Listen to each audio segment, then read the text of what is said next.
కూడా ఎక్కడెక్కడ తెలుగుదేశం ఈ కూటమి నాయకులందరూ కూడా ధ్వంసరచన చేసి ధ్వంసం చేస్తున్నారో, హింసాకాండ చేస్తున్నారో అక్కడ వైఎస్ఆర్ కాంగ్రెస్ పార్టీని వెళ్ళటం, వాళ్ళని పరామర్శించడం, అక్కడ వీడియోలు ఫోటోలు మొత్తం తీసుకుని అక్కడ ఉన్న ఎస్పీని కలవటం, మీడియా ద్వారా ప్రపంచానికి తెలుగుదేశం పార్టీ కూటమి నాయకులందరూ కూడా ఎంత ధ్వంసం చేస్తున్నారో, హింస చేస్తున్నారో, మారణకాండ చేస్తున్నారో అదంతా కూడా ప్రపంచానికి చెప్పే కార్యక్రమాన్ని, మా కార్యకర్తల్ని కాపాడుకునేదానికి, మా కార్యకర్తలకు అండగా ఉండేదానికి ఈరోజు జగన్మోహన్ రెడ్డి గారు కమిటీలు వేశారు.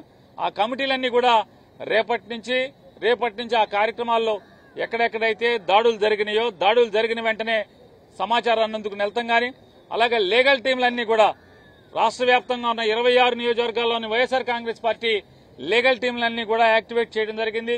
వాళ్లు కూడా ఎవరైతే రాజకీయ పార్టీ నాయకులతో పాటు వాళ్లు కూడా వెళ్తాం, కేసులు ఎక్కడెక్కడైతే కడతలేదో కేసులు చేసేదానికి కూడా ఎస్పీలని కలవటం, అలాగే ఆ వివరాలన్నీ కూడా మళ్లీ గవర్నర్ గారికి తీసుకొచ్చి ఇచ్చేదానికి కూడా ఇవాళ మేము నిర్ణయం తీసుకోవడం జరిగింది.